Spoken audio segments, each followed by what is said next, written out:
أشهد أن لا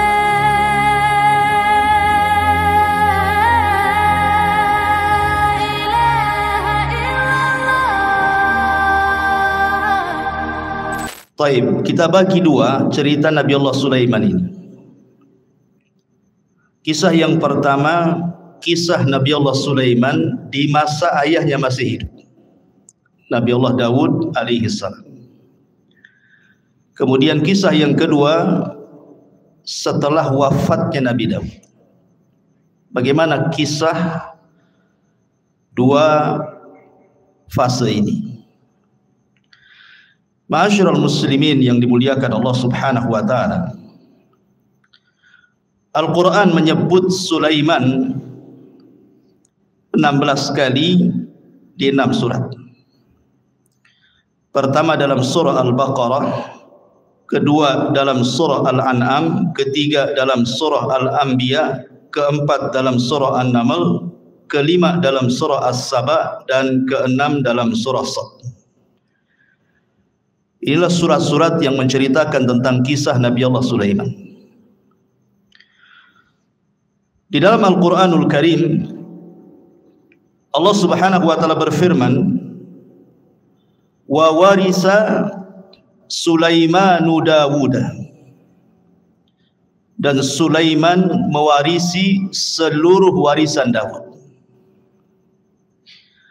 Kalimat mewarisi bukan berarti warisan harta. Karena Nabi SAW bersabda, "Nahnu ma'asyiral anbiya," kami para nabi, kata Nabi SAW, tidak pernah mewarisi harta. Ma tarakna sadaqah. Apa yang kami tinggalkan itu adalah sedekah. Makanya Al-Imam Muslim meriwayatkan tentang kisah Fatimah radhiyallahu anha bintu Nabi sallallahu alaihi wasallam saat wafatnya Nabi datang kepada Abu Bakar menuntut warisan dari ayahnya Nabi sallallahu alaihi wasallam. Tapi Abu Bakar menjelaskan tidak ada. Karena Nabi sallallahu alaihi wasallam pernah bersabda, "Ma tarakna sadaqah." Apapun yang kami tinggalkan dari harta itu semua sedekah. Dari situ Fatimah, bahasa kitanya agak dongkol dengan Abu Bakar sehingga tidak mau bicara sampai wafat. Ada yang mengatakan 4 bulan setelah Rasul meninggal, kemudian Fatimah meninggal. Ada yang mengatakan 6 bulan, tapi tidak lebih dari 6 bulan. Lah ketika itu Ali radhiyallahu anhu belum berbaiat kepada Abu Bakar selaku khalifah. Kemudian setelah Fatimah meninggal dikuburkan, malam-malam dikuburkannya, Abu Bakar tidak dikasih tahu. Karena juga ada perasaan tidak senang Ali kepada Abu Bakar, bukan masalah kekhilafahan, tetapi masalah waris. Jadi Ali radhiyallahu an setelah itu mendatangi Abu Bakar, kemudian mengemukakan ketidaksukaannya. Kenapa dia menzalimi ahli bait, kok tidak dibagikan warisan Nabi? Maka Abu Bakar tetap mengatakan bahwa Nabi tidak mewarisi, walaupun ada harta tidak bisa diwarisi oleh ahli warisnya. Karena seluruh harta Nabi, baik yang ada di Fadak atau yang ada di Khaybar gitu ya, atau bagian khumus dari ghanimah, itu semua jadi sedekah. Abu Bakar tetap berpegang dengan sabda Nabi SAW, baru Ali paham. Setelah itu kemudian Ali berbaiat kepada Abu Bakar di tengah-tengah manusia, dan manusia pun senang karena Ali sudah akur lagi dengan Abu Bakar. Lah dari hadis yang dikeluarkan Muslim ini menunjukkan bahwa tidak ada satupun Nabi yang mewarisi harta kepada ahli warisnya. Lalu apa kalimat wa warisa Sulaimanu Daud di sini? Sulaiman mewarisi hartanya Nabi Daud? Bukan. Maksudnya Sulaiman mewarisi kerajaan dan juga kenabian, bukan harta. Sebab kalau kita membaca kitab-kitab ahli kitab dari perjanjian lama, Nabi Daud itu anaknya bukan Sulaiman saja, istrinya banyak. Tahu berapa istrinya Daud? 300. Itu istrinya. kemudian selirnya 700. Anaknya banyak, tidak mungkin kemudian hartanya dikasih satu orang namanya Sulaiman saja kan. Ini menurut versi mereka seperti itu. Jumlah istrinya Nabi Daud 300, kemudian selirnya sampai 700. Antum berapa? Satu, cukuplah satu saja. Jadi yang diwariskan di sini adalah kerajaan dan juga kenabian. Dan inilah keutamaan Nabi Allah Sulaiman di antara seluruh para nabi Bani Israel. Karena hanya ada 2 nabi, saya ulangi, yang mendapatkan 2 keutamaan yang tidak dimiliki Bani Israel, atau nabi-nabi Bani Israel, atau raja-raja Bani Israel. Sebab Bani Israel itu kalau jadi raja, raja saja. Kalau jadi nabi, nabi saja. Tetapi Nabi Allah Sulaiman ini menggabungkan dua-duanya seperti ayahnya Daud, raja plus nabi. Itulah keutamaannya Nabi Allah Sulaiman alaihi salatu wassalam. Jadi di sini Sulaiman mewarisi kerajaan dan juga kenabian, bukan harta. Karena Allah Subhanahu wa taala memberikan kepada Sulaiman jauh lebih kaya dibandingkan ayahnya. Makanya ayahnya tidak disebut raja penguasa dunia, yang disebut justru Sulaiman. Di antara 4 raja penguasa dunia adalah Sulaiman, Zulkarnain, Namrud, Bukhtun Nasr, dan kelak di akhir zaman Al-Mahdi Al-Muntadhar, Imam Mahdi yang ditunggu-tunggu kaum muslimin. Nabi Allah Sulaiman alaihi salatu wassalam meminta kepada Allah Subhanahu wa taala untuk dicerdaskan. Dan harusnya kita juga sama, meminta kepada Allah Subhanahu wa taala untuk diberikan pengetahuan. Makanya Nabi SAW selalu berdoa, Rabbi zidni ilma, ya Allah tambahkan pengetahuan kepada. Itu Nabi yang jelas-jelas dapat wahyu saja masih minta ditambah ilmu, apalagi kita. Disebutkan dalam hadis Abdullah ibn Amr ibn As radhiyallahu an, ketika Sulaiman selesai membangun Masjidil Aqsa, ingat, bukan membangun dari pondasinya, karena Masjidil Aqsa juga sudah dibangun oleh Nabi Yakub sebelumnya. Jadi ketika Nabi Ibrahim dan juga Ismail membangun Masjidil Haram, maka Nabi Yakub membangun Masjidil Aqsa. Jarak antara Yakub kepada Sulaiman itu jauh, jauh sekali, ratusan tahun pun gitu ya. Sehingga kemudian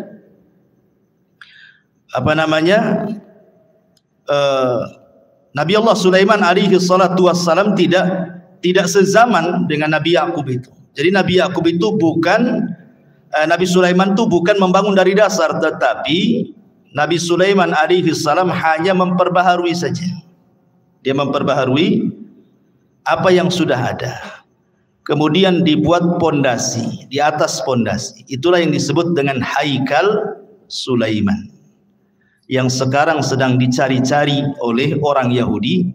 Haikal itu, bagi orang Yahudi yakin kalau seandainya Haikal itu maksudnya pondasi yang dibangun di atas pondasi Masjidil Aqsa sebelumnya itu didapati hari ini, maka mereka akan merobohkan Aqsa, kemudian akan membangun Masjidil Aqsa sesuai dengan Haikal Sulaiman menurut mereka. Kalau itu terjadi, katanya, itulah tanda kemenangan orang-orang Yahudi. Karena di situ ketika mereka membangun Masjidil Aqsa sesuai dengan Haikal Sulaiman, maka mereka berkeyakinan akan muncul Matius mereka, penolong mereka. Menurut kita maksudnya adalah Dajjal. Tapi Dajjal menurut orang-orang Yahudi itu bagi mereka Matius, penolong mereka. Makanya ketika Dajjal muncul di akhir zaman, apa yang terjadi? Diikuti oleh 70.000 Yahudi Asbahan. Jadi Dajjal itu ditunggu-tunggu oleh mereka gitu ya. Baik. Lah ketika selesai membangun Masjidil Aqsa, Nabi Sulaiman berdoa dengan 3 doa. Doa yang pertama, kata Nabi Allah Sulaiman alaihi salatu wassalam, sa'alallaha hukman yusadifu hukmahu wa mulkan la yanbaghi li ahadin min ba'di.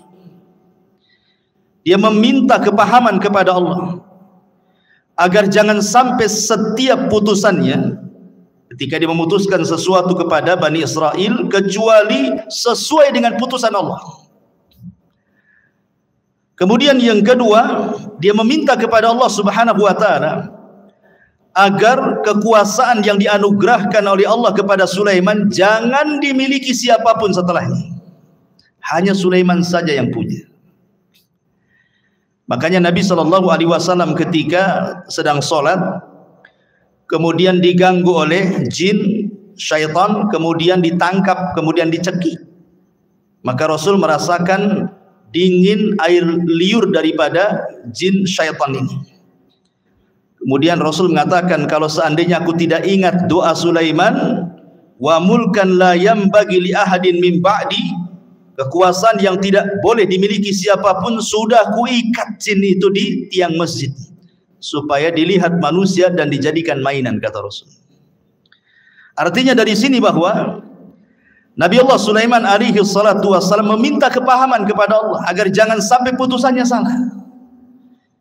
Jangan sampai putusannya salah, kalau bisa sesuai dengan putusan Allah Subhanahu wa taala. Makanya Allah kabulkan keinginan Sulaiman. Allah berikan Sulaiman berbagai macam mukjizat yang luar biasa. Nanti kita jelaskan.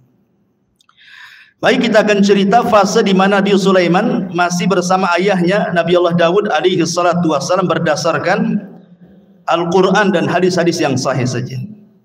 Adapun kalau ada kisah-kisah Israiliyat itu hanya sekedar pelezat cerita saja. Enggak perlu diyakini, tidak perlu didustakan, ya tidak perlu dibenarkan, ya sebagai pelengkap saja. Ma'asyiral muslimin yang dimuliakan Allah Subhanahu wa taala. Suatu ketika ada satu kisah dari dua wanita yang dua-duanya itu punya bayi. Dua wanita ini sedang mandi ceritanya. Kemudian bayinya diletakkan di samping pemandian. Rupanya ada serigala. Kemudian dimakanlah salah satu bayinya, kemudian dibawa kabur ke hutan. Akhirnya kemudian setelah mandi dua wanita ini, didapati cuma satu bayi. Maka oleh yang paling besar, kakaknya wanita ini, diambil bayi itu dan mengatakan, ini milikku. Kata adiknya, bukan, ini milikku. Akhirnya datanglah kepada Nabi Allah Daud alaihi salam, minta diputuskan ini bayi punya siapa, karena cuma satu masalahnya. Maka Nabi Allah Daud alaihi salatu wasallam tentu dengan ijtihad beliau seorang nabi. Akhirnya Nabi Daud memihak kepada yang memegang bayi, kakaknya, dan mengatakan itu bayimu, bukan bayi adik. Maka menangislah sang adik ini. Kemudian karena sudah putusan seorang raja, apalagi yang mau dibicarakan? Keluar. Sebelum keluar, Sulaiman masuk. Kemudian mengatakan, wahai ayahku, bisa enggak saya ikut memutuskan perkara ini? Kata ayahnya, silahkan saja. Akhirnya Sulaiman alaihi salatu wassalam kembali memutuskan kes dua wanita ini. Kemudian Sulaiman mengatakan, ambilkan pisau. Orang-orang tercengang, kenapa Sulaiman minta pisau? Kemudian dikatakan, mau apa dengan pisau itu wahai Nabi Allah Sulaiman? Kata Sulaiman, saya ingin belah bayi ini jadi dua, pusar ke bawah dan pusar ke atas. Kan ini kan dua wanita saling mengklaim ini. Biar adil, kita potong aja bayinya jadi dua. Yang pusar ke atas ambil kakaknya, yang pusar ke bawah ambil adiknya. Nah, selesai. Kakaknya mengatakan, kalau itu putusan wahai Sulaiman, silahkan saja. Tapi adiknya membantah, jangan wahai Nabi Allah. Kalau memang engkau hendak membunuh bayi itu dengan cara memutuskan jadi dua, memotong jadi dua, sebaiknya serahkan saja bayi itu kepada kakak saya. Enggak apa-apa, saya tidak punya bayi. Dari sini Sulaiman tahu siapa wanita yang punya rahmat, siapa wanita yang tidak punya rahmat. Kata Sulaiman, itu bayimu, bukan bayi kakakmu. Kenapa? Karena kakaknya tidak ada rahmat. Masa mau dipotong, silahkan saja. Sementara adiknya nggak mau, berarti menunjukkan bayi itu bayi adiknya. Karena biasanya seorang ibu ada keterikatan emosional dengan anaknya, kan? Maka Sulaiman mengatakan, ambil itu bayi. Dari sini Allah mengatakan, wa fahamna Sulaiman, kami berikan kepahaman kepada Sulaiman. Ini satu kisah. Kisah yang kedua, ini disebutkan di dalam Al-Quran surah Al-Anbiya ayat 78. Allah Subhanahu wa taala berfirman, "Wa Dawud wa Sulaimana idh yahkumani fil harthi idh nafashat fihi ghanamul qaumi wa kunna li hukmihim syahidin." Dan ingatlah kisah Daud dan Sulaiman, kata Allah, ketika keduanya memberikan putusan mengenai ladang, karena ladang itu dirusak oleh kambing-kambing milik kaumnya, dan kami menyaksikan keputusan yang diberikan oleh mereka. Bagaimana kisahnya? Jadi Bani Israel ini, yang satu punya kebun, yang satu punya kambing. Ini kambing-kambing ini tidak dijaga oleh pemiliknya, masuklah ke kebun orang, dirusaknya kebun itu. Dimakanlah daun-daunan, ladang-ladang yang baru saja ditanam, dirusak, semua dirusak. Namanya kambing gak berakal. Nah, kalau orang suka ngerusak ya kayak kambing ini, gak berakal. Jadi orang ini mengadu kepada Sulaiman, gimana nih kebun saya dirusak oleh kambing-kambing si fulan, katanya. Kata Nabi Allah Daud, kalau gitu datangkan orang yang punya kambing. Didatangkanlah yang punya kambing dengan yang punya kebun di hadapan Nabi Allah Daud. Maka Daud kemudian memberi putusan bahwa yang punya kambing ini harus membayar dengan kambing-kambing dia seharga kebun yang dirusaknya. Pamannya kambingnya 100, kalau seandainya 10 ekor cukup untuk membayar kerusakan itu, ya sudah kasihkan 10 ekor. Itu putusan Nabi Daud. Maka ketika itu datang Nabi Allah Sulaiman dan juga meminta izin kepada ayahnya, boleh enggak ikut memberikan putusan? Kata ayahnya, silahkan. Maka Nabi Allah Sulaiman memutuskan dengan putusan yang berbeda dengan ayahnya. Apa kata Nabi Sulaiman? Sekarang kambing-kambingmu serahkan ke yang punya kebun. Dia berhak dengan kambing-kambingmu sebagai jaminannya, dan dia boleh mengambil air susunya. Sementara engkau yang punya kambing, kau perbaiki kebunnya sampai sesuai dari sebelumnya, sebelum dirusak. Jadi suruh Nabi Sulaiman tukar-tukaran di sini. Yang punya kebun pegang kambing, yang punya kambing pegang kebun, supaya kebunnya ditanami lagi sampai kesedia kala baru kambingnya diambil lagi sebagai jaminan. Maka di sini keputusan Sulaiman lebih adil dibandingkan keputusan Nabi Allah Daud. Ini dua kisah disebutkan dalam hadis yang sahih dan juga disebutkan di dalam ayat Al-Quran surah Al-Anbiya ayat 79. Taib. Ini diantara dua kisah semasa Nabi Sulaiman bersama Nabi Allah Daud. Kita masuk pada kisah kedua. Bagaimana kisah Nabi Allah Sulaiman alaihi salatu wassalam itu sendiri. Setelah wafatnya Nabi Allah Daud alaihi salatu wassalam, maka Sulaiman menjadi pewaris tahta dan juga pewaris kenabian sama dengan ayahnya. Dan Nabi Allah Sulaiman alaihi salatu wassalam diberikan banyak mukjizat sebagaimana doanya dia. Minta diberikan kerajaan yang tidak diberikan kepada orang setelahnya. Makanya banyak kemudian kehebatan dan kecerdasan Sulaiman yang tidak dimiliki banyak nabi. Di antara mukjizatnya adalah Nabi Allah Sulaiman alaihi salatu wassalam ya tadi diberikan kerajaan dan juga kenabian, dan itu tidak ada di zaman Bani Israel kecuali dia dan ayahnya saja.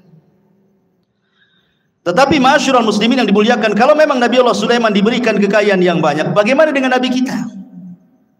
Kita bandingkan dengan Nabi SAW. Kita tidak hendak membanding-bandingkan Rasul dengan Sulaiman atau Sulaiman dengan Rasul, tidak. Tetapi kalau ada orang bertanya, berarti kalau begitu Nabi Sulaiman lebih hebat dong dibandingkan Nabi kita. Kan mesti ada yang ngomong begitu nanti kan?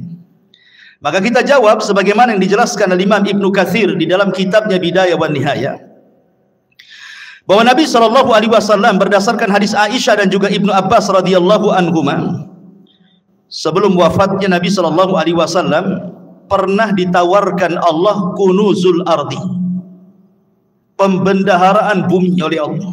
Kalau engkau mau wahai Muhammad, aku berikan pembendaharaan bumi untukmu. Tapi Nabi SAW tidak mau. Bahkan saat wafatnya datang malaikat, kan Jibril datang menawarkan tentang kunuzul ardi, kau tetap diberikan hidup yang panjang, kemudian bumi diserahkan kepadamu, ataukah engkau memilih untuk kembali kepada Rafiqil A'la di sisi Allah Subhanahu wa taala? Rasul enggan memilih dunia, tapi Rasul memilih meninggal karena ingin berjumpa dengan kawan-kawannya di mana? Di Rafiqil A'la. Artinya kalau seandainya Rasul meminta untuk hidup, tentu Rasul pun sama akan diberikan kekayaan yang pernah Allah anugerahkan kepada Sulaiman. Itu maknanya. Ini yang pertama. Kemudian yang kedua, Nabi Allah Sulaiman diberikan mukjizat muhadatsatu ma la yantiq. Nabi Sulaiman itu mampu berbicara dengan makhluk-makhluk Allah yang tidak bisa bicara. Ya, umpamanya dengan batu, dengan pohon dan yang semacamnya. Itu Sulaiman paham dengan bahasa-bahasa mereka. Maka ini pun sama juga dengan Nabi SAW. Bahkan Nabi SAW pernah mengatakan, inni la a'rifu hajaran kana yusallimu alayya bi Makkah qabla an ab'atha inni la a'rifuhu al-an. Apa kata Rasul? Sebelum Rasul SAW diangkat jadi Nabi, Rasul itu pernah kemudian lewat di sebuah tempat di Mekah. Rupanya ada yang mengucapkan salam, Assalamualaikum ya Muhammad. Tapi Rasul melihat ke samping, tak ada pula orang. Ya, hanya ada bebatuan dan pepohonan saja kan.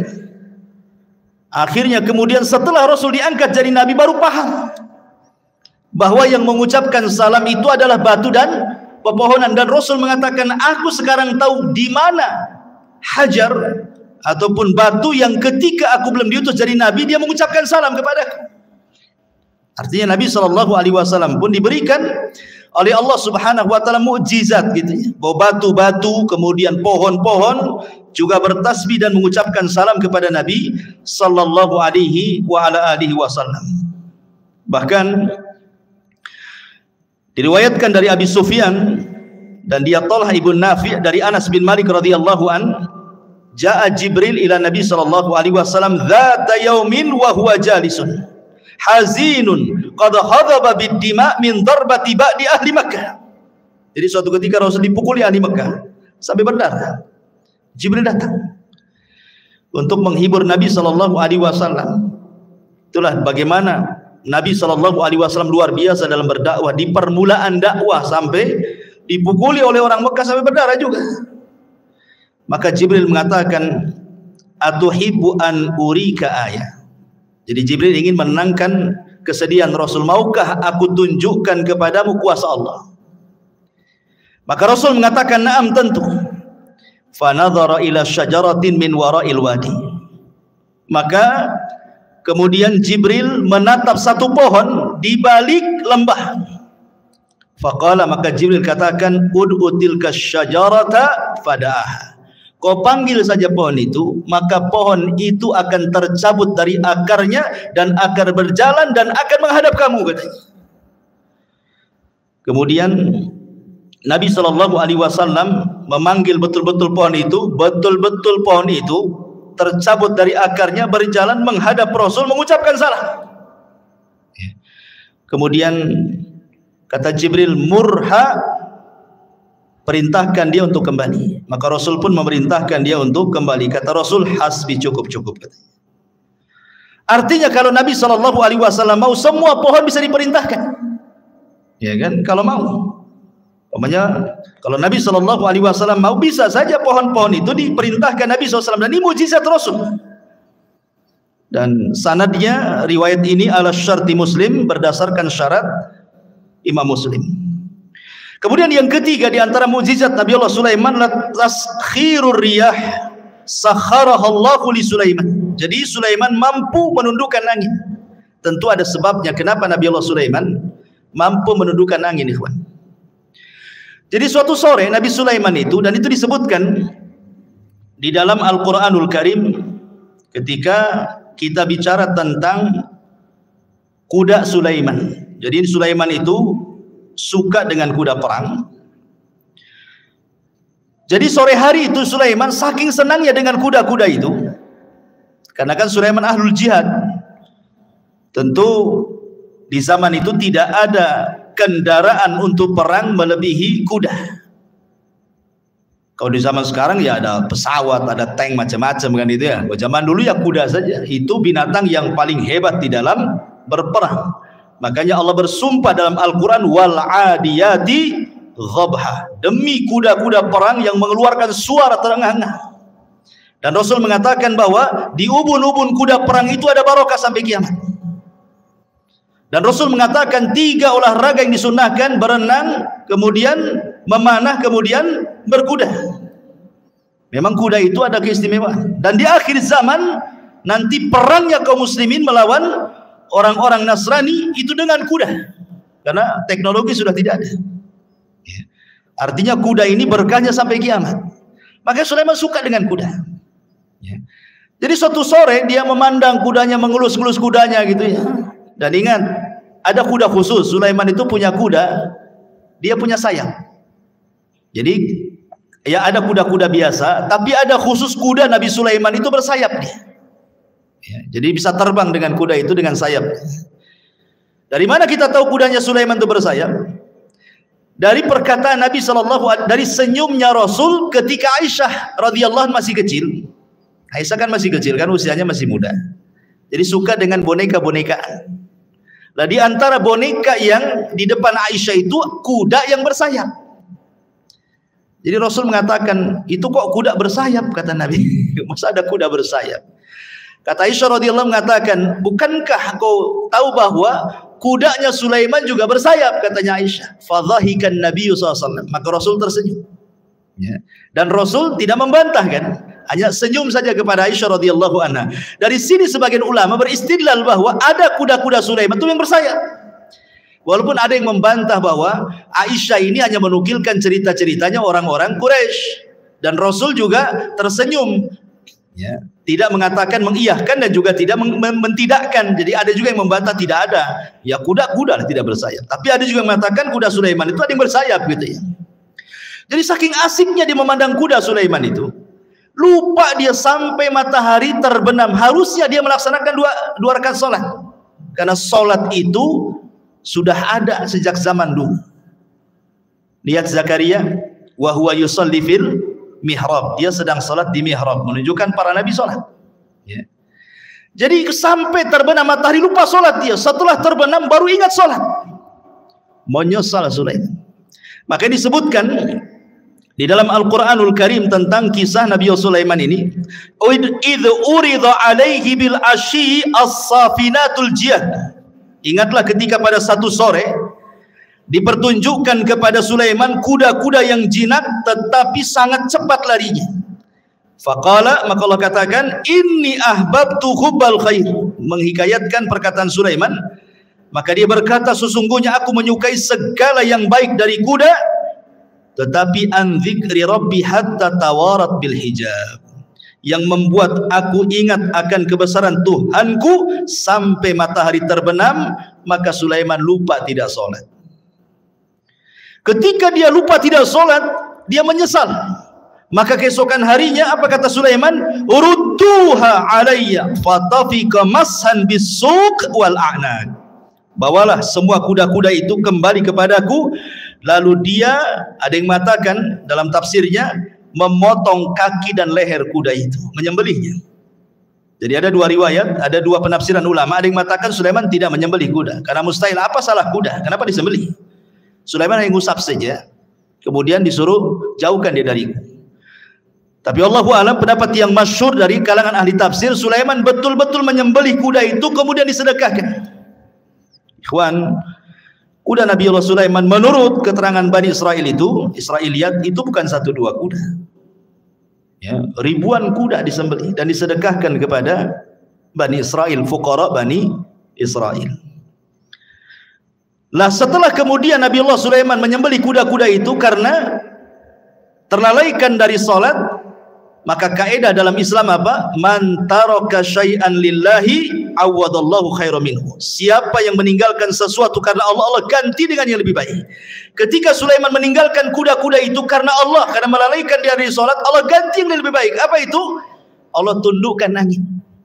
Jadi Sulaiman itu kalau berperang, dia membuat semacam papan kayu-kayu besar gelondongan gitu, kemudian diikat-ikat. Jadilah macam perahu. Ya. Jadi kalau Sulaiman itu mau pergi kemana saja, naik saja dia di atas perahunya.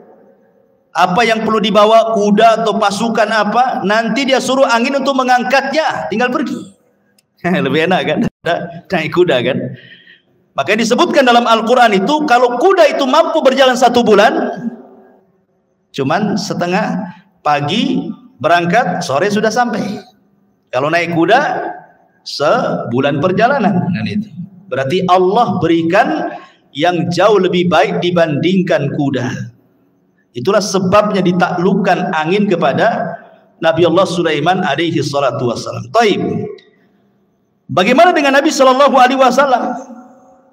Apa keutamaan yang mungkin setara dengan ditundukkan angin kepada Nabi Allah Sulaiman? Maka Imam Ibnu Katsir rahimahullahu taala menyebutkan beberapa perbandingan. Beliau mengatakan, amma taskhirur riyah li Sulaiman faqad qala Allahu fi sya'nil ahzab. Kalau memang Sulaiman ditundukkan angin sehingga mudah untuk berperang melawan musuh-musuhnya, maka Rasul pun diberikan oleh Allah Azza wa Jalla dengan mukjizat yang sama yang dicantumkan dalam surah Al-Ahzab. Ya ayyuhalladzina amanu udhkuru ni'matallahi 'alaikum idh ja'atkum junudun fa arsalna 'alaihim rihan wa junudan lam tarauha. Wahai orang-orang yang beriman, ingatlah nikmat Allah atas kalian ketika kami datangkan tentara-tentara kami, kata Allah, dalam bentuk angin, dan juga tentara-tentara yang tidak dilihat, maksudnya malaikat. Ya. Jadi kalau Sulaiman untuk berperang mereka atau dia dan juga pasukannya dibawa oleh angin, maka Allah Subhanahu wa taala juga memberikan mukjizat, tentara-tentara Allah membantu Rasulullah, termasuk angin dan juga para malaikat. Makanya ada istilah nusirtu bis sabah wa uhlikatil adu bid dabur, kata Rasul. Aku ditolong dengan angin pagi dan kaum Ad dihancurkan dengan angin sore. Makanya sepanjang sejarah Nabi SAW tidak berperang. Kalau menyerbu sebuah kaum, tidak pernah menyerbu siang, sore atau malam. Maka Rasul akan menyerbu di waktu subuh. Kalau terdengar azan, Rasul tidak menyerbu, menunjukkan daerah itu daerah Islam. Dari sini istidlalnya para ulama membedakan negeri Islam dengan negeri kafir itu dari suara azan. Jangan seperti orang-orang yang terpaham radikal membedakan negara Islam dengan negara kafir itu dari segi undang-undang. Undang-undang kita ini mengacu kepada Belanda, Togut. Negara kita kan negara Togut nih, kayak dia aja yang Muslim tuh. Bukan itu yang membedakan negara Islam dengan negara kafir. Kalau dalam negara itu banyak saut-sautan adzan, berarti negara Islam tuh. Kalau ada sebagian negara kita memang tidak sesuai dengan apa yang diturunkan Allah dan Rasulnya, ini bukan pembeda bahwa negara itu dikatakan negara Togut seperti negara kita ini. Ini bukan negara Togut. Ya. Kita ini negara Islam, walaupun sebagian undang-undangnya tidak mengacu kepada Islam. Kenapa? Berdalil dengan hadis tadi. Kalau Nabi SAW mendengar suara azan, Rasul tidak menyerah, Rasul pulang. Tapi kalau Rasul tidak mendengar suara azan, berarti negeri kafir itu diserang sama Nabi. Berarti kalau masih dengar suara azan bersaut-saut, apalagi negeri kita luar biasa, bukan dari masjid saja, musola berserak, sampai ringtone handphone pun suara azan, apalagi gitu. Ma'asyiral muslimin yang dimuliakan Allah Azza wa Jalla, kembali. Jadi Nabi SAW juga dikuasakan angin oleh Allah sehingga menghancurkan perang Ahzab itu, perang luar biasa, ikhwan. Bayangkan Nabi dikepung, namanya Ahzab. Ahzab itu kelompok-kelompok. Siapa kelompok-kelompok ini? Orang kafir Quraisy bergabung dengan orang-orang Yahudi, bergabung dengan orang-orang suku-suku Arab yang benci dengan Nabi, bergabung dengan orang munafik dari dalam lagi. Kalau bukan karena Allah, kalah Nabi itu. Tapi Allah utus angin, kemudian menghempas tenda-tenda, menakutkan kuda-kuda mereka sehingga pada kabur semuanya, sehingga habis perbekalan mereka, kendaraan mereka nggak ada, pulang tunggang langgang, menang dalam perang Ahzab. Taib. Kemudian juga dalam perang Badar, 350, 314 melawan 1000 lebih tentara. Rasul pun tidak punya pengalaman perang. Sahabat yang dibawa pun bukan sahabat pilihan, karena dalam perang Badar itu tidak ada tuntutan sahabat ikut, karena memang tujuannya bukan perang, tujuannya mau mengambil hartanya Abi Sufyan yang dari Syam menuju ke Mekah. Untuk apa? sebagai pengambil hak. Dulu mereka hijrah ke Madinah, hartanya diambil orang Quraisy. Sekarang orang Quraisy lagi dagang tuh, maka dagangannya mau diambil sebagai ganti apa yang sudah mereka ambil. Rupanya Abu Sufyan cerdas pula, ngirim Dhamdham supaya memberitahu Abu Jahal bahwa dia akan diserang. Abu Jahal menyiapkan pasukan 1000. Rupanya terjadi perang Badar. Jadi perang Badar ini perang yang tak terduga masalahnya. Tetapi sampai Nabi ketakutan, takut kalah. Maka di malam harinya diistighotsah di samping Abu Bakar dan mengatakan, Allahumma intahlik hadhil isabah falan tu'bad abada. Ya Allah, kalau kau hancurkan kelompok yang sedikit ini, nggak ada lagi yang menyembah kamu di permukaan bumi. Gitu. Allah menangkan 314 melawan 1000. Allah menangkan. Siapa yang Allah menangkan? Kaum muslimin. Dengan apa? Diutusnya oleh Allah 5.000 malaikat. 5.000 malaikat diutus. Kalau Sulaiman menggunakan tentara jin, tetapi Rasulullah SAW diutus oleh Allah bi 5.000 minal malaika. 5.000 malaikat turun dipimpin Jibril menggunakan kuda namanya Kaidum. Kudanya Jibril itu namanya Kaidum. Kaidum Haizum. Haizum namanya. Ya, siapa kuda Jibril? Haizum. Kaidum Haizum. Ya, sambil memacu kudanya. Sebentar saja kalah orang musyrik itu. Ya. Taib, masyarul muslimin yang dimuliakan Allah Azza wa Jalla. Ini mukjizat Nabi Sulaiman. Kemudian mukjizat Nabi Sulaiman yang lain, taskhirul jin. Bisa menundukkan jin. Dan itu disebutkan di dalam Al-Qur'anul Karim, wa minal jinni man ya'malu baina yadayhi bi idzni rabbi. Wa man yazik minhum an amrina nudhikhu min adzabis sa'ir ya'maluna lahu ma yasha' min mahariba wa tamathila wa jifanil kal jawab wa qudurir rasiyat. Dan sebagian jin yang bekerja di hadapan Sulaiman, di bawah kekuasaan Sulaiman dengan izin Allah, dan siapa yang menyimpang di antara mereka kalangan jin dari perintah kami, kami rasakan kepada mereka azab neraka yang apinya menyala-nyala. Maka para jin bekerja untuk Sulaiman sesuai dengan apa yang dikehendakinya. Di antaranya membuat gedung-gedung tinggi, patung-patung, piring-piring besar seperti kolam dan periuk-periuk yang tetap berada di tungkunya. Jadi membuat periuk besar, kuali yang tidak bisa diangkat kecuali jin. Saking besarnya kuali itu untuk masak. Ya. Bahkan sebagian mereka dirantai jin-jin itu. Karena ada jin-jin itu yang mereka tidak nurut, makanya perlu dirantai dan diawasi. Ya, kalau punya proyek Sulaiman itu membuat gedung-gedung besar, maka Sulaiman akan duduk mulai dari terbit sampai terbenam matahari. Bagaimana jin itu bekerja? Sehina itulah jin di mata Sulaiman. Ya, karena itu mukjizatnya Sulaiman bisa menundukkan jin. Taib. Masyarul muslimin yang dimuliakan Allah Azza wa Jalla, maka Nabi SAW pun sebenarnya kalau tidak teringat dengan doa Sulaiman, tentu dia pun bisa menundukkan jin kan itu. Kan tadi sudah saya ceritakan Rasul ketika sholat diganggu oleh syaitan, ada yang mengatakan iblis, langsung iblis yang mengganggu. Kemudian dicekik oleh Nabi. Kemudian dia meniatkan untuk mengikat di tiang masjid. Kemudian Rasul teringat dengan doa Sulaiman. Wa mulkan la yambagi li ahadin min ba'di. Bahwa tidak boleh ada orang yang punya kekuasaan sepeninggalku. Ketika Rasul ingat ini, Rasul melepasnya. Ya. Artinya bahwa Nabi SAW juga bisa menundukkan atas izin Allah Subhanahu wa taala kalau Rasul mau kan gitu. Tapi Rasul teringat doanya Nabi Sulaiman. Makanya Rasul kemudian melepaskan. Dan ini juga di antara mukjizat Nabi SAW. Lebih-lebih kalau di bulan Ramadan, apa yang terjadi? Sufidati syayatin. Ya, Nabi SAW diberikan kabar gembira oleh Allah Subhanahu wa taala, "Idza ja'akum Ramadan futihat abwabul jannah wa ghuliqat abwabun niran wa sufidati syayatin." Pintu surga dibuka, pintu neraka ditutup, setan-setan diikat semua. Ditundukkan oleh Allah Subhanahu wa taala untuk nabinya apabila datang bulan Ramadan. Ya. Kemudian juga di antara mukjizat Nabi Allah Sulaiman adalah fahmu lughatil hayawan. Sulaiman paham dengan bahasa binatang. Contoh ketika Nabi Sulaiman ini menyiapkan pasukan besar untuk menyerang, kemudian lewat ke sebuah lembah. Di lembah itu ada pasukan semut. Tiba-tiba kemudian salah satu semut atau pimpinan semut mengatakan, Ya ayyatuhan namlu dukhulu masakinakum la yakhtimannakum Sulaiman wa junuduh wa hum la yash'urun. Hei pasukan semut, kata pimpinannya, segera kalian masuk ke rumah-rumah kalian. Sebentar lagi Sulaiman dan pasukannya mau datang. Jangan sampai menginjak kalian kemudian mati dan mereka tidak sadar.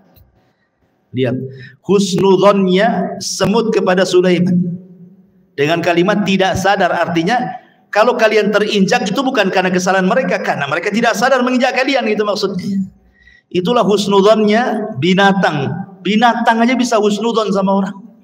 Kita ini suudon saja sama orang gitu. Enggak ada husnudzonnya aja. Ini juga kemudian Sulaiman mendengar dari kejauhan. Dia paham bahasa semut. Apa yang terjadi? Ketika Sulaiman mendengar pimpinan semut ngomong begitu, fatabassama dhahikan min qauliha. Sulaiman tersenyum, habis itu tertawa lebar karena paham dengan ucapannya. Kemudian Sulaiman karena diberikan anugerah seperti itu, dia bersyukur. Apa doanya? Rabbi auzi'ni an ashkura ni'mataka allati an'amta alai wa ala walidai wa an a'mala salihan tardah wa adkhilni bi rahmatika fi ibadika salihin. Ya Rabb, anugerahkan kepadaku agar aku tetap bersyukur akan nikmat-Mu. Diberikan anugerah mampu memahami bahasa hewan, gitu ya. Yang telah Engkau berikan nikmat kepadaku dan nikmat kepada kedua orang tuaku, dan aku agar aku bisa beramal saleh supaya Engkau redha dan Engkau masukkan aku dengan rahmat-Mu termasuk hamba-hamba-Mu yang saleh. Subhanallah.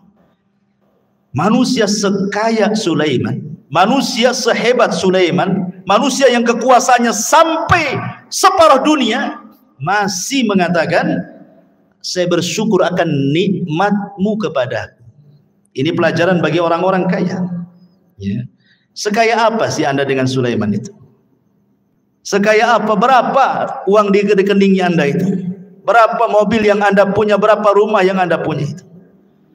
Tapi kenapa kemudian proses seperti yang difirmankan Allah, kalla innal insana la yatgha an ra'ahus taghna.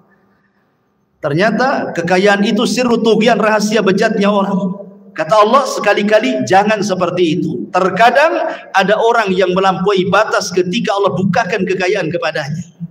Sulaiman masih bersyukur. Beda pula dengan Qarun. Qarun malah mengatakan apa? Innama utitu min ilmin indi. Enak saja kau mau ngambil zakatku. Dia ngomong sama utusan yang lebih Musa itu. Enak saja kau mau mengambil zakatku, katanya. Ini harta aku yang dapat. Sama sekali Qarun tidak menasabkan harta itu kepada Allah, sehingga Allah katakan wa khassafna bihi wa bidarihil ardh. Kami tenggelamkan si Qarun dan seluruh harta-hartanya ke dasar bumi. Jadilah kalau sekarang nemu harta dikit-dikit harta Qarun, harta Qarun. Nemu dompet aja harta Qarun, semua harta Qarun, ya. Intinya bahwa di sini ada pelajaran besar. Kemudian juga Sulaiman mengajarkan akhlak. Bagaimana dia tersenyum kepada semut, ya. Dan senyum itu bagian daripada akhlak yang sangat murah tetapi besar nilainya, besar pengaruhnya, ikhwan. Apalah susahnya senyum coba? Senyum itu tidak susah, tapi pengaruhnya besar. Senyum itu jauh lebih berpengaruh dibandingkan ngomong. Karena biasanya orang yang suka senyum itu langsung disukai orang. Beda dengan orang yang jarang senyum, gitu kan, susah orang suka. Tapi orang yang suka senyum, ya manis senyumnya karena orang suka senyum. Beda kalau orang jarang senyum, sekali senyum pahit tuh biasanya. Ini senyum ngapain nih? Jangan-jangan mau pinjam uang pun, katanya kan. Artinya bahwa sebagaimana ulama mengatakan akhlak itu terbagi tiga, dari leher ke atas, kedua tangan, dan dari atas kepala ke bawah, kan. Itu akhlak namanya. Dari leher ke atas di situ ada mata. Orang yang jarang melotot kalau ngomong berarti punya akhlak. Orang yang jarang mengeluarkan kata-kata kotor kecuali santun, maka itu berakhlak. Telinganya tidak mendengar kecuali yang dibolehkan dia mendengar. Hidungnya tidak mencium kecuali yang dibolehkan dicium. Senyumnya selalu tersebar. Itu akhlak namanya. Ya. Kemudian kedua tangan mudah membantu orang. Kemudian dari badan ke atas, ketika kita bicara dengan orang, kita berhadap-hadapan. Jangan badan kita ngadap kemana, orang pula ngadap ke kita. Mentang-mentang dia kaya, pejabat, kemudian nggak direken ngomong apa sebelah itu. Dia ngadap sana, orang ngadap sini, kan itu. Nggak berakhlak badannya. Ya. Jadi itu akhlak namanya. Sulaiman mengajarkan akhlak. Fatabassam, dia pun senyum. Dan Rasul mengatakan tabassumuka li akhika sadaqah. Senyum kamu kepada saudaramu itu sedekah. Coba bayangkan, kalau antum senyum, ketemu orang senyum, berapalah sedekah. Mungkin antum bakhil mengeluarkan uang, ya. Gantilah uang itu dengan senyum, kan enak. Tapi kalau tengok kotak infak jangan senyum. Enggak penuh-penuh nanti. Maksudnya kalau ketemu orang gitu ya. Baik. Kembali bahwa Nabi Allah Sulaiman alaihi salatu wasallam mampu paham dengan bahasa binatang. Sekarang bagaimana dengan Nabi sallallahu alaihi wasallam? Al-Imam Ibnu Katsir mengatakan, "Wa laqad u'tiya Muhammadun sallallahu alaihi wasallam misla dzalik wa aktsar minhu." Rasul pun diberikan hal yang sama, bahkan lebih banyak dibandingkan Sulaiman, kata Imam Ibnu Katsir. Faqad taqaddam dzakarna li kalamil bahaim was-siba wal haninil jad'i wa ragha'il ba'ir wa kalamil syajari wa tasbihil hasa wal hajari wa du'aihi iyahu ila akhir perkataan Ibnu Katsir. Saya contohkan beberapa kisah. Pertama, kisah Abi Sa'id Al-Khudri radhiyallahu anhu. Jadi ceritanya Abu Sa'id Al-Khudri ini menceritakan, jadi ada seorang penggembala, tiba-tiba datang serigala. Penggembala datang serigala, diambillah satu kambing itu, dibawa kabur ke hutan, dikejar sama yang punya kambing, akhirnya direbut lagi dari serigala itu. Tiba-tiba serigalanya bisa bicara. Apa kata serigala ini? Ala tattaqillah, tidakkah kau bertakwa kepada Allah? Tanzi'u minni rizqan saqahullahu alayya. Kata serigala, tidakkah kau bertakwa kepada Allah, wahai penggembala? Kau sudah merebut rizki yang Allah anugerahkan kepada kau, kau ambil lagi, katanya. Kagetlah ini penggembala kambing. Kok serigala bisa bicara kan itu ya? Ini aneh ini serigala ini, kok bisa bicara gitu. Kalau sekarang kan tengok di punggungnya ada baterainya enggak? Gitu, berarti robot itu ya. Nah, kemudian orang ini mengatakan, ya ajibah, dzambun yukallimuni kalamal insi. Saking herannya penggembala ini mengatakan, kok kamu bisa bicara seperti manusia, katanya. Maka serigala ini mengatakan, ala ukhbiruka bi'ajabi min dzalik. Kata serigala, enggak perlu heran. Mau enggak aku habarkan dengan yang lebih ajaib dibandingkan ini, kata serigala ini. Apa itu? Kata serigala ini, Muhammadun sallallahu alaihi wasallam bi Yathrib yukhbirun nas bi amba'i ma qad sabaq. Kamu tahu orang namanya Muhammad yang ada di Yathrib, kata serigala itu. Dia lebih hebat dibandingkan aku. Dia mampu berbicara tentang habar-habar yang sudah berlalu dari kalangan para nabi, Qarun, Fir'aun dan yang lainnya, atau yang akan datang hari kiamat, macam-macam. Aku tidak bisa, kata serigala. Akhirnya kemudian seorang ra'il ghanam ini akhirnya datang menemui Nabi, masuk Islam. Kemudian dia menceritakan tentang serigala yang bicara itu ke hadapan Nabi sallallahu alaihi wasallam. Maka kata Rasul, sadaq, serigala itu benar, katanya. Walladzi nafsi Muhammadin biyadihi la taqumus sa'ah hatta yukallimus siba'al insa. Tidak akan tegak kiamat, kata Rasul, sampai ada binatang yang bicara dengan manusia. Itulah kamu, katanya. Kan itu ya.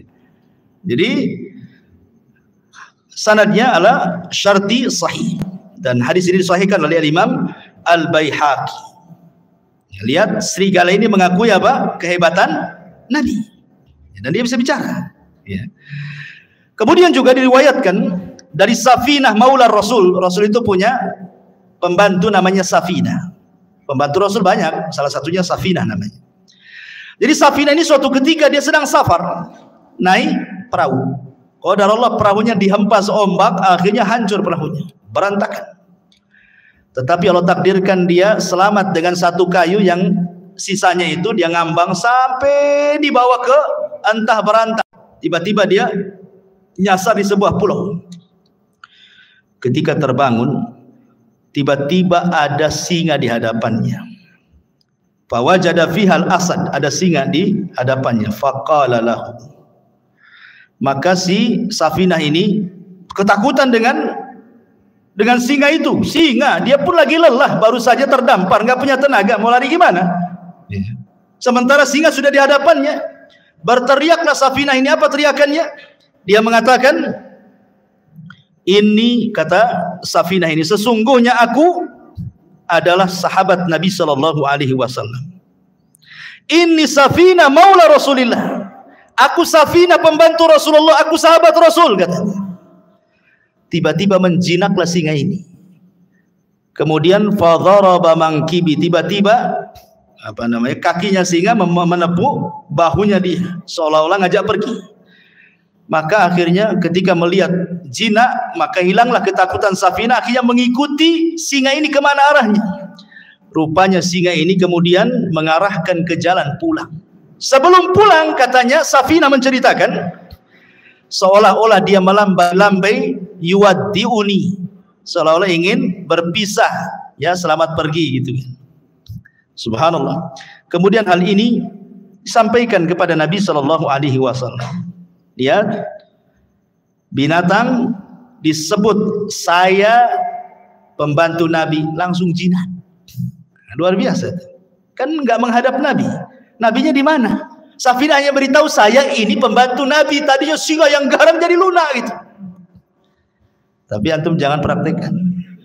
Masuk ke kandang singa, saya umat Nabi, apa nggak diterkam?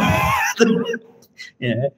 Jadi ini menunjukkan ikhwatul fillah muliakan Allah Azza wa Jalla, bagaimana singa itu tunduk dengan hanya ucapan saya adalah khadimun Nabi. Luar biasa, ya. Ini juga disebutkan Imam Ibnu Katsir dalam kitabnya Al-Bidayah wa Nihayah. Kemudian juga disebutkan dari Abdurrahman ibn Abdullah ibn Mas'ud, dari bapaknya, dia mengatakan, kunna ma'a Rasulillah SAW fi safarin famararna bi syajaratin fiha farha hamratan fa akhadnahuma. Kata Abdurrahman ibn Abdullah ibn Mas'ud, dari bapaknya, dia berkata, kami pernah safar bersama Rasul dalam peperangan. Tiba-tiba kami ini melihat ada burung cantik di atas pohon, cantik sekali. Kemudian naiklah salah seorang kami, diambilnya telurnya itu, diambil telur burung itu. Tiba-tiba fa'aja'at al-hamrah ila Rasulillah sallallahu alaihi wasallam, maka induknya datang burung ini, kemudian menghadap Nabi sallallahu alaihi wasallam, seolah-olah dia menceritakan bahwa ada kehilangan telurnya ini. Maka Nabi SAW langsung membariskan pasukan dan mengatakan, man faja'a hadza bi farhaiha, siapa yang menyakiti anak burung ini, katanya. Kok Rasul tahu gitu ya? Ya, Rasul kan tidak tahu. Yang ngasih tahu apa? Burung. Melapor kepada Nabi sallallahu alaihi wasallam. Maka Rasul mengatakan, rudduhuma, balikan anaknya. Kemudian dalam riwayat, rudduhu rahmatan biha, kembalikan. Kalian harus punya kasih sayang. Ya. Sahabat mengembalikan. Artinya bahwa kalau Nabi SAW juga diberikan oleh Allah Subhanahu wa taala mujizat yang sama, paham dengan bahasa binatang, sampai Imam Ahmad meriwayatkan dari musnadnya kisah tentang Anas bin Malik radhiyallahu an. Suatu ketika Anas bin Malik radhiyallahu an masuk bersama Rasul di haid min haidil Ansar, di ganggang kota Ansar, kota Madinah, ya. Apa yang terjadi? Kata Anas bin Malik radhiyallahu an, tiba-tiba datang seekor ghanamun fasajadat lahu. Tiba-tiba lari seekor kambing, sujud pula di hadapan Nabi. Sahabat nengok, kok ada kambing sujud di hadapan Nabi gitu. Maka faqala Abu Bakar mengatakan, Rasul, kalau kambing yang tidak berakal ini sujud, harusnya kami yang sujud, katanya. Tapi Rasulullah mengatakan, la yambagi an yasjuda ahadun li ahadin, walau kana yambagi li ahadin an yasjuda li ahadin la amartul mar'an tasjuda li zawjiha. Tidak boleh. Kalau Allah perintahkan aku untuk merintahkan kalian sujud di antara kalian, maka yang pertama kali aku peruntukkan sujud bukan kalian kepadaku, tapi seorang istri sujud kepada suaminya, karena besarnya haknya. Tetapi aku tidak diperintahkan untuk itu. Ada yang mengatakan hadisnya lemah, tetapi ada yang sahih yang dikeluarkan Musnad Imam Ahmad juga tentang kisah unta yang mengejar Rasul. Tiba-tiba Rasul sedang naik keledai bersama Jabir, disusul sama unta itu. Setelah untanya di depan, tiba-tiba ia buruk sujud di hadapan Rasul. Kemudian Rasul turun, dilihatnya unta itu nangis, diusap air matanya. Kemudian Rasul entah berbincang-bincang apa dengan unta, sahabat tidak tahu. Tiba-tiba Rasul berdiri, berteriak, Man sahib hadzal jamal? Siapa pemilik unta ini? Tiba-tiba ja'a fatan minal ansor, datang anak muda dari Ansor, ana ya Rasul, saya Rasul. Maka Rasul marah dan mengatakan, afala tattaqillah fi hadhil bahimati allati malakakallahu iyyak. Tidakkah kau bertakwa kepada Allah? Allah sudah kuasakan unta kepadamu. Kenapa engkau tidak merawatnya? Innaka tuji'uhu wa tut'ibu. Kau hanya membuat unta sakit dan engkau membuat unta lapar. Kau hanya bisa mempekerjakan saja, tidak bisa mesejahterakan. Rasul paham juga dengan bahasa unta. Ya. Ini mukjizat, artinya kalau Sulaiman juga paham dengan bahasa semut dan binatang-binatang yang Rasul pun sama, bahkan lebih kata Ibnu Katsir dibandingkan Nabi Allah Sulaiman alaihi salatu wassalam. Kemudian juga yang lainnya di antara Sulaiman isalatun nuhas, mampu mencairkan tembaga persis seperti bapaknya. Kan bapaknya itu kan bisa membuat baju besi kan, tanpa harus dibakar, dikasih pandu besi. Enggak, Sulaiman juga seolah-olah tangannya panas. Besi tinggal dikual-kual, bila baju besi. Makanya Allah mengatakan wa arsalna lahu ainal qitr, kami alirkan cairan tembaga bagi Sulaiman. Artinya Sulaiman mampu untuk membuat baju besi cukup dengan tangannya, persis seperti mukjizat bapaknya Nabi Allah Daud alaihi salatu wasallam. Ini di antara mukjizat-mukjizat yang Allah Subhanahu wa taala anugerahkan kepada Sulaiman. Ada satu kisah dari Abu Hurairah radhiyallahu anhu. Hadis ini dikeluarkan Imam Ahmad dan disahihkan oleh Imam Hakim, walaupun ada sebagian melemahkan. Jadi suatu ketika kharaja Sulaiman alaihi salam tasqi fara'a namlatan mustalqiyatan ala dhahriha rafi'atan qawami'aha ila sama. Taqulu Allahumma inna khalqun min khalqik laisa bina ghaniyun an suqyak faqala irji'u faqad suqitum bida'wati ghairikum. Jadi Sulaiman ini kan waktu itu terjadi pacaklik di Bani Israel. Nah, hujan lama, enggak turun-turun hujan. Jadi Sulaiman mau pasukan untuk sholat istisqa di lapangan.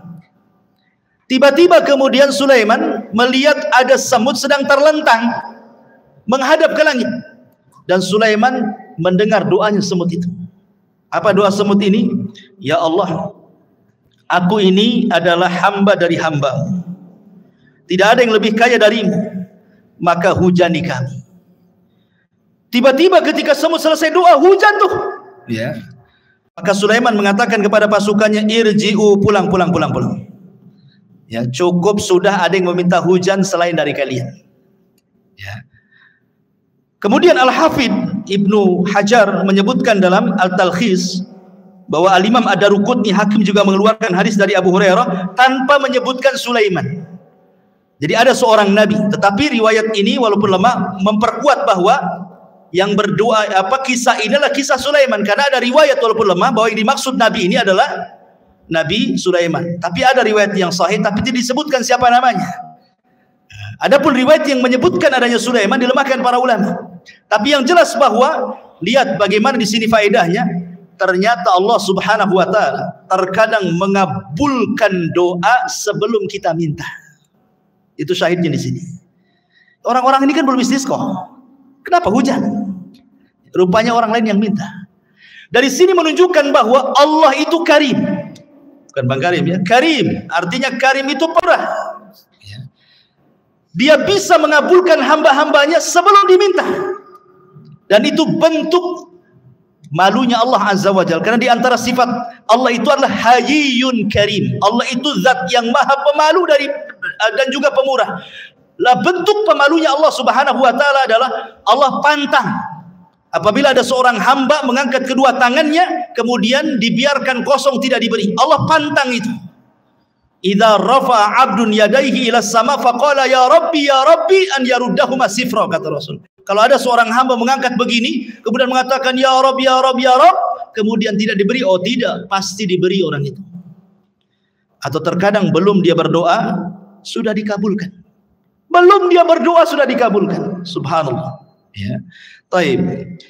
Kemudian kisah Nabi Allah Sulaiman alaihi salatu wasalam bersama burung hudhud. Ini menariknya karena disebutkan di dalam surah An-Naml. Ma'asyiral muslimin yang dimuliakan Allah Azza wa Jalla. Jadi suatu ketika Nabi Sulaiman ini sedang mempersiapkan pasukan. Pasukan besar. Bayangkan pasukan Sulaiman ini jin, manusia, binatang, kemudian di atasnya burung terbang. Jadi nggak pernah terkena sengatan matahari. Sulaiman itu senantiasa dinaungi oleh burung-burung. Jadi kemana saja, mau di padang pasir, mau di mana, nggak kepanasan kan? Karena burung di atasnya masalahnya kan itu. Jadi suatu ketika mempersiapkan barisan itu, Hudhud pula tak ada di situ.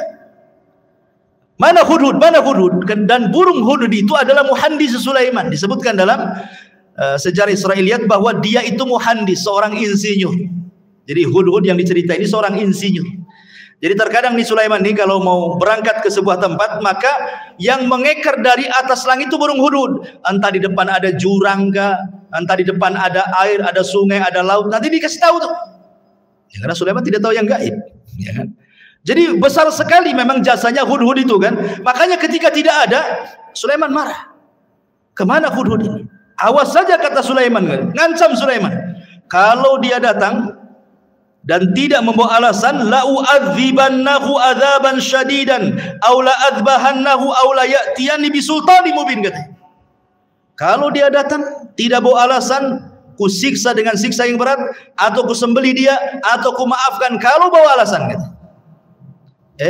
Ternyata famakatha ghaira ba'id. Ternyata Hudhud sudah datang. Dari mana coba Hudhud itu? Rupanya Hudhud dari Yaman. Sulaiman di mana? Di Palestina. Sebegitu cepatnya itu terbangnya Hudhud itu. Satu di Palestina, satu di Yaman. Cemana terbangnya itu? Menunjukkan Hudhud ini diberikan kemampuan oleh Allah kan gitu. Kemudian melapor, aku punya alasan kenapa aku tidak ada, kata Hudhud. Apa kata Hudhud? Dia mengatakan, inni wajadtu faqala ahadtu bima lam tuhit bihi wajituka bi min saba'in binaba'in yakin inni wajadtu imra'atan tamlikuhum wa utiyat min kulli syai'in walaha arsyun azim, katanya. Wahai Sulaiman, wahai rajaku, tunggu dulu ya. Aku punya pengetahuan yang kau tidak punya. Ini menunjukkan Sulaiman tidak tahu yang gaib. Kalau dia tahu yang gaib tentu tidak akan ancam-ngancam Hudhud ya. Jadi Nabi itu tidak tahu yang gaib. Hatta Sulaiman yang banyak mujizatnya sekalipun tidak tahu yang gaib. Buktinya Hudhud mengatakan, aku punya ilmu yang kau tidak punya, katanya. Dan di sini menunjukkan tawadhu'nya seorang Sulaiman, raja besar, penguasa dunia, masih mendengarkan alasan. Enggak diktator dia. Kalau diktator main cincang aja lah kan gitu ya. Didengerin tawadhu Sulaiman. Kalau punya alasan ngomong bahasa kita ya kan. Dia mengatakan begini, wahai Sulaiman, aku baru terbang ke Yaman. Aku temui di Yaman ada kerajaan besar. Rupanya yang memimpin seorang ratu, katanya. Itu kerajaan luar biasa, katanya. Memuji kerajaan itu. Masalahnya, kata Hudhud, mereka ini wajadtuha wa qaumaha yasjuduna lisyamsi min dunillah wa zayyana lahumus syaitanu a'malahum fasaddahum anis sabil fahum la yahtadun. Tapi sayang wahai Nabi Allah, dia dan kaumnya menyembah matahari, bukan Allah yang disembah. Dan setan sudah menyesatkan mereka, menghalangi jalan Allah, dan mereka tidak dapat petunjuk, katanya. Subhanallah. Hudhud membawa risalah apa? Risalah tauhid, menunjukkan bahwa semua hewan tidak suka kesyirikan. Kalau anda tahu, semua hewan tidak suka kesyirikan. Orang yang melakukan kesyirikan itu dibenci hewan. Lihat Hudhud di sini. Dia menyampaikan soal kesyirikannya kerajaan Ratu Balqis itu. Ya, jadi kalau ada orang yang melakukan kesyirikan, bukan kita ahli tauhid saja yang tidak suka, burung pun tidak suka. Ini Hudhud itu tidak suka dengan orang yang nyembah selain Allah ini. Kemudian diceritakan alasannya, setan sudah menghiasi mereka sehingga mereka tersedari Allah. Dari sini menunjukkan bahwa kesesatan apapun, kata Hudhud, pasti sutradaranya setan. Kalau ada orang nyimpang, orang sesat gitu ya, berarti dalangnya setan tuh di belakangnya itu. Hudhud ngasih tahu tuh sama kita ya. Akhirnya kemudian Sulaiman ya nggak begitu percaya saja. Namanya habar itu bisa ya bisa tidak kan gitu. Makanya Sulaiman akhirnya gini saja, kita lihat asadaqta am kunta minal kadhibin. Kita lihat beritamu, apakah engkau termasuk orang dusta ataukah benar beritamu itu. Jangan asal cerita saja, bawa bukti, katanya. Nih aku akan tulis surat. Bawa surat itu ke ratu yang ada di sana. Akhirnya ditulis. Lah tulisannya salah satunya apa? Bismillahirrahmanirrahim. Jadi pertama yang menulis Bismillahirrahmanirrahim itu Nabi Sulaiman. Sebelum Nabi kita, Nabi Sulaiman sudah menulis Bismillahirrahmanirrahim min Sulaiman, dari Sulaiman. Itu sejarah awal Bismillah itu. Ketika Ratu Balqis sedang duduk-duduk, datang si Hudhud itu ngasih surat. Dibaca surat itu, kagetnya bukan kepala. Ya. Habis itu kemudian dia kumpulkan pembesar-pembesarnya Ratu Balqis ini. Kemudian Ratu Balqis mengatakan, qalat ayyuhal mala inni ulqiya ilayya kitabun karim. Telah sampai kepadaku surat yang karim. Lihat. Ratu Balqis menghargai surat itu. Dia tahu karena isi surat itu dari seorang nabi. Ya. Kemudian Ratu Balqis mengatakan, ya ayyuhal mala aftuni fi amri ma kuntu qati'ata amran hatta tashhadun. Sekarang bagaimana pendapat kalian? Ini raja maunya kita masuk Islam, kalau tidak dia serbu kita katanya.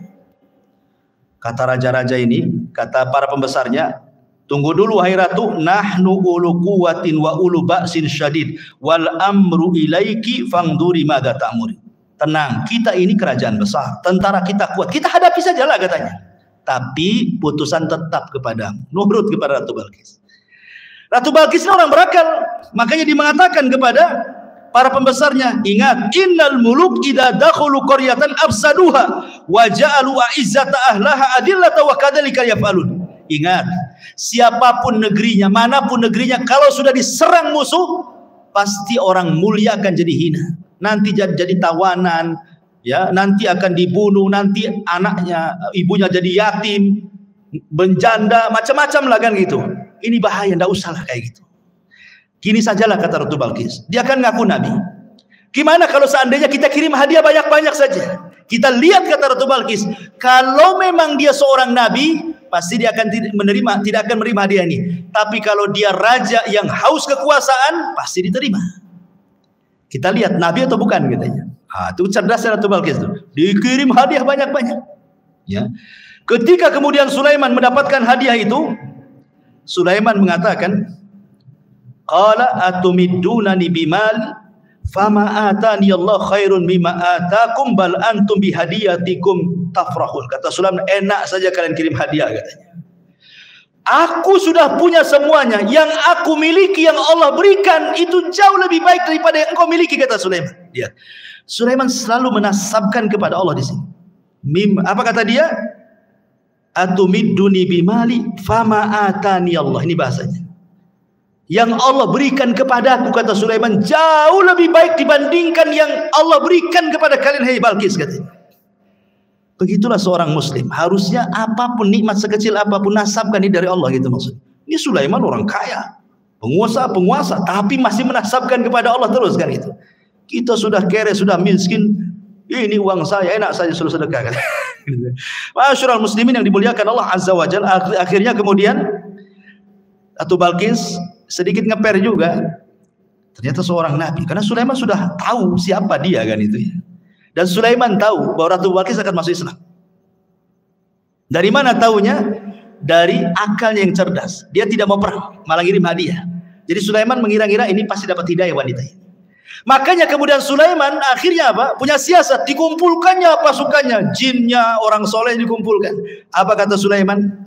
Sebelum si Balqis datang ke sini, baiknya istananya kita pindahkan dari Yaman ke sini katanya. Siapa yang bisa mindahkan istananya Ratu Balqis ke hadapanku, kata Sulaiman. Akhirnya qala ifritun minal jin.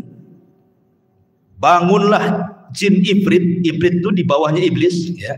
Di bawahnya ifrit ada namanya Marodah yang diikat di bulan Ramadan itu. Apa kata jin ifrit? Ana atika bihi qabla an taquma min maqamik. Aku bisa mendatangkan istana itu wahai Sulaiman sebelum kau bangkit dari tempat dudukmu di singgasanamu itu. Menunjukkan bahwa jin punya kekuatan, bisa memindahkan sebuah istana kan, bisa dipindah. Apalagi mindah uang di celengan, paling mudah itu. Ya, kalau antum punya uang di celengan kok hilang, jangan-jangan dipindah ifrit. Pas dicek tak ada lubang, betul lah dipindah jin. Tapi kalau ada lubang itu bukan jin yang mindah, orang rumah itu yang mindah. Jadi akhirnya ifrit mengatakan, perintahkan aku saja sebelum kau bangkit, istana sudah sampai di sini. Qala alladzi indahu ilmun minal kitab. Tiba-tiba seorang yang mempunyai ilmu dari kita berkata, ana atika bihi qabla an yartadda ilaika tarfuk. Kalau aku tidak, wahai Sulaiman, perintahkan aku saja sebelum matamu berkedip sudah sampai istana itu. Terjadi silang pendapat, siapa orang ini? Kok sakti kali dibandingkan Ifrit nih? Ada 4 penafsiran para ulama. Ada yang mengatakan bahwa dia adalah Jibril. Jibril turun dan mengatakan, saya akan mindahkan. Penafsiran yang kedua, ini Ifrit tapi yang muslim, yang satunya kafir, yang mengatakan sebelum kau bangkit itu adalah Ifrit kafir. Tetapi yang mengatakan sebelum berkedip ini Ifritnya muslim. Itu satu penafsiran yang lain. Penafsiran yang ketiga, Sulaiman sendiri yang ngomong begitu. Aku bisa memindahkan sekejap sebelum aku berkedip sudah sampai. Tapi pendapat yang masyhur dari kalangan para ulama bahwa yang memindahkanlah seorang laki-laki yang bernama Asif ibnu Barkhiyah. Asif pakai shad, Asif ibnu Barkhiyah, dialah orang kepercayaannya Nabi Musa yang diajar, yang mampu menguasai Ismul A'zam, nama-nama Allah yang agung. Kalau dalam Islam itu ada namanya Asmaul Husna. Di antara Asmaul Husna itu ada namanya Ismul A'zam. Menjadi perselisihan para ulama. Ismul A'zam dalam Asmaul Husna itu apa? Ada yang mengatakan Al-Hayyu, ada yang mengatakan Al-Qayyum, ada yang mengatakan Allah. Wallahu alam. Pokoknya tidak tahu mana yang satu. Kalau antum berdoa membaca Asmaul Husna 99 itu, insya Allah doa antum dikabulkan, karena pasti akan membaca Ismul A'zam. Salah satu dari 99 yang kita tidak tahu yang mana satu itu Ismul A'zam itu. Nah, kalau berdoa cobalah baca semua itu Asmaul Husna itu. Boleh jadi pas dengan Ismul A'zam, karena kan disembunyikan yang mana satu kita tidak tahu. Lah Asif bin Barkhiyah ini menguasai Ismul A'zam. Makanya kemudian dia berdoa kepada Allah sebelum berkedip istananya sudah sampai. Seorang-orangnya juga keangkut di istana itu. Bayangkan. Ratu Balkis datang ke hadapan Sulaiman. Kata Sulaiman, sebelum Balkis masuk ke istana, kita robah dikit. Masih kenal nggak dengan istana? Apa yang dirobah? Tehelnya, keramiknya dirobah. Dibuat apa? Dibuat kaca. Ya. Karena kan di istana dipindah, diletakkan di lautan, masalah istana itu. Kan bawahnya air tuh. Dikasih kaca. Jadi seolah-olah kalau nginjak itu nginjak air gitu. Jadi kata Ratu Balkis kepada Sulaiman kepada Balkis, betul nggak istana? Kayaknya iya, kayaknya tidak katanya. Dia ragu-ragu deh. Iya ke tidak kan itu? Kalau tengok bangunannya iya, tapi kok isinya beda kan itu ya. Makanya sempat disebutkan dalam Quran ini, Balkis ini sampai kemudian menyingkap pakaiannya, khawatir terkena air, padahal itu kaca tuh. Dari situlah dia melihat kehebatan Sulaiman. Akhirnya Ratu Balkis mengatakan perkataan menunjukkan dia masuk Islam, wa aslamtu ma'as Sulaiman lillahi rabbil alamin. Maka Balkis pun mengatakan, aku sekarang masuk Islam bersama Sulaiman. Dia masuk Islam akhirnya. Tapi menjadi perselisihan apakah Balkis ini menjadi istri Sulaiman atau tidak, itu menjadi khilaf ulama. Ada yang mengatakan jadi istrinya, ada yang mengatakan tidak. Wallahu a'lam. Tidak ada riwayatnya. Karena Sulaiman ini juga istrinya banyak. Ada dalam sebuah hadis yang sahih. Jadi suatu malam Sulaiman itu diberikan kekuatan mampu menggauli istrinya. Istrinya 100 ya kawan. Ada yang mengatakan yang 60 istri sahnya, yang 40 selirnya. Ya. Jadi semuanya 100. Kata Sulaiman, malam ini bernazar ingin menggauli semua istrinya dalam satu malam. 100 wanita digauli satu malam. Kalau nggak punya kekuatan, tengkleng lantum tuh. Ini kan khusus para nabi. Nabi itu diberikan kekuatan oleh Allah. Sulaiman diberikan kekuatan itu. Kemudian Sulaiman bernazar, aku ingin gauli dalam satu malam ini semua istri-istriku, dan aku berdoa kepada Allah setiap istriku mengandung punya anak, dan kujadikan semuanya tentara di jalan Allah untuk berperang. Itu Sulaiman. Itu nadarnya. Rupanya Sulaiman lupa membaca insya Allah. Harusnya dia mengatakan insya Allah. Karena masyiah itu tetap milik Allah. Kalau kita berkehendak, Allah tidak mungkin terjadi. Allah berkehendak, kita tidak, pasti terjadi. Itu semua kaidah seperti itu. Harusnya Sulaiman mengucapkan insya Allah. Maka malam itu digilir semua istri-istrinya. Rupanya tidak ada yang mengandung kecuali satu. Ketika melahirkan, separuh manusia, separuh bukan. Tidak punya kaki. Puntung kakinya ke atas. Ya, nggak punya kaki. Ya. Itulah makanya kenapa walaupun dia seorang nabi, tetap masyiah itu milik Allah. Kehendak itu milik Allah. Makanya penting mengucapkan insya Allah. Apapun, mengucapkan insya Allah. Mau datang besok? Insya Allah. Datanglah insya Allah. Tolonglah datang insya Allah. Oh, kayaknya orang sekarang kalau bilang insya Allah ragu-ragu tuh.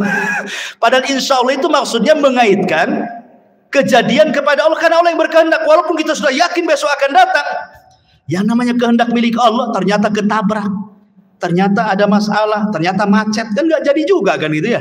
Makanya setiap apapun gantungkan kepada Allah Subhanahu wa taala. Untuk terakhir karena waktu juga. Jadi sebelum wafatnya Nabiullah Sulaiman alaihi salatu wassalam, ada satu kisah juga yang menarik di sini tentang kisah seorang petani. Ya, belum saya ceritakan. Jadi suatu ketika ada seorang petani, dia berangan-angan ingin mendapatkan kekuasaan seperti yang dimiliki oleh Sulaiman. Akhirnya kemudian angin itu tiba-tiba kemudian memberitahu Sulaiman bahwa ada orang yang berangan-angan ingin seperti dia. Angin yang menceritakan kepada Sulaiman. Maka Sulaiman pun datang kemudian menemui petani itu dan mengatakan, wahai petani, janganlah kau berangan-angan sesuatu yang kau tidak mampu. Jangan. Ya, dan di sini juga ada berdoa itu sesuai dengan kemampuan. Jangan berdoa kepada Allah meminta sesuatu yang mustahil antum dapat. Walaupun kita tahu bahwa bagi Allah tidak ada yang mustahil. Tapi kan kita melihat kenyataan. Ya, umpamanya antum ini hanya kerja ya gaji mungkin pas-pasan, serabutan, tukang bangunan ke ojek online atau apa gitu kan. Berdoa, ya Allah, jadikan aku presiden. Umpamanya kan. Buatkan aku istana besar. Ya mustahil juga. Bagi Allah tidak mustahil, tapi kan kita tahu kemampuan kan.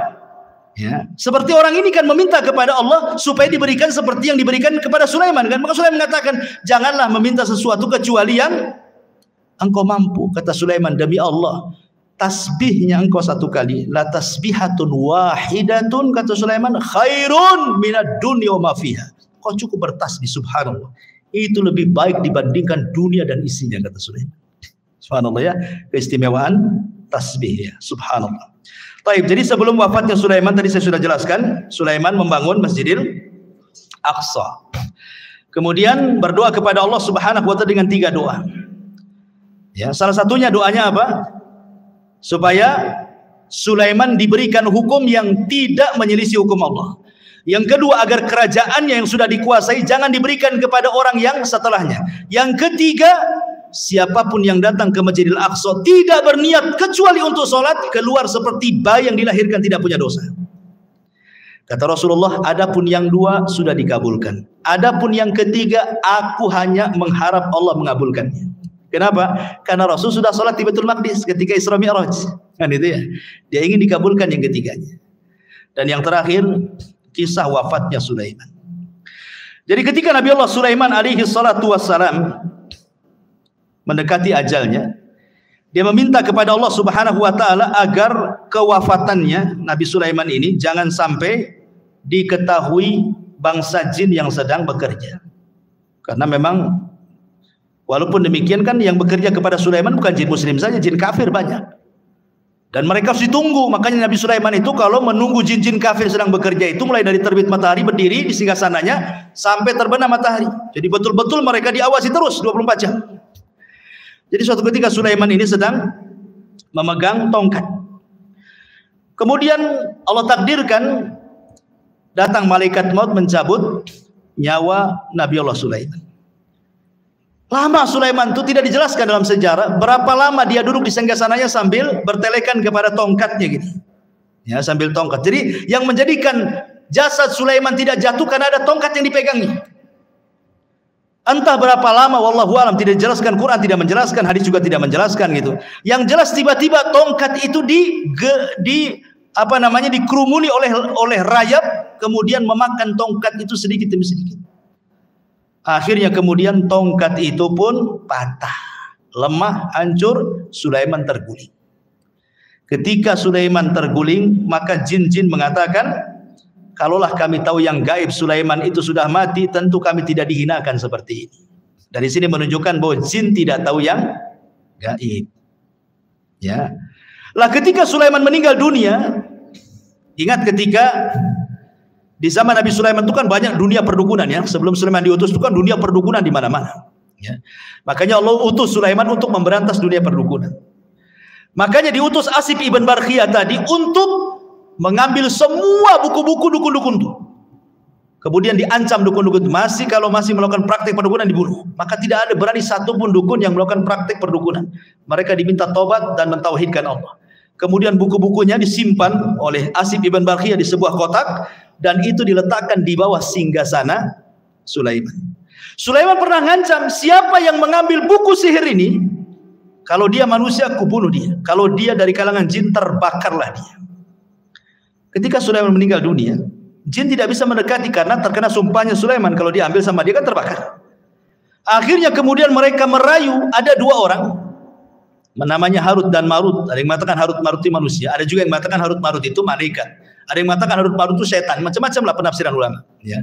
Tapi yang jelas bahwa akhirnya diambillah oleh Harut dan Marut ini, kemudian diajarkan kepada manusia.